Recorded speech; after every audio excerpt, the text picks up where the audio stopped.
Remix by Solar. کاشکی با خواهش من دوباره راضی میشد، کاشکی اون نامه آخر اصلا باز نمیشد. دنیای من بارون است، روزاش تاریک شباش نور است، ابری نیست و بارون است. آدم ها جدا میشن چه آسون است.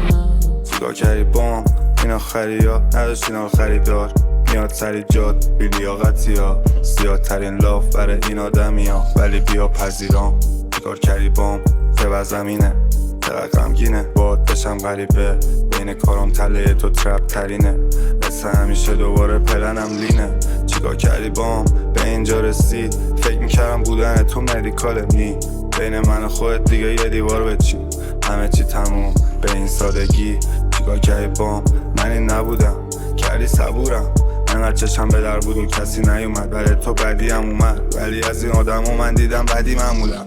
چیکار کردی بام من چیکار کردم باد تو خونه پر دود همه پنجره و کیف دیگه نیستی که ببینیم با هم پنجشنبه و فیلم. این پسر قوی بود ولی الان پنچر صبحی کاش تو مخم نمیرفتیم با مسخره بازی. حالم بعد روک وقتی که تو دوری ازم چون فقط میخواستم که تو باشی. هر سوری زدم الان میکنم یه مش بعد به چه پولی بغل دیگه نداره هیچ مزه حتی بوسیدنم.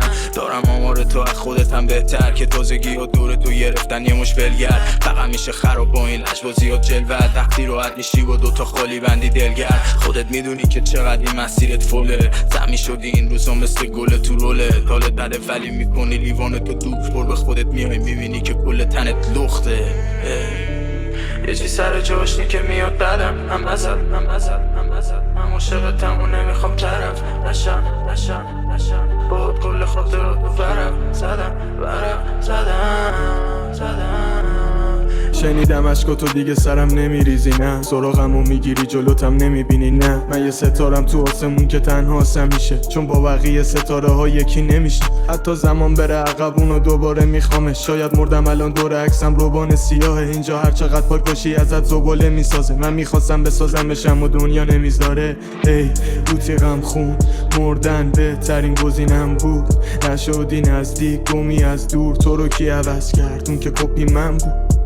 همه دست به دست هم دادن تو دیوانشی باید دردمو جمع کنم این بار با خودم ببرم. آخه زنده نیستم که بشه با سیگار کشید. حتی شمارت تو پاک نکرده بودم من تو گوشیم گفتم سخارت شاید یه روز نیاز بشی ولی یه چیزو خیلی دوست داشتم بعد این مردنه که تو دلت گفتی کاش دوباره بیدار بشی.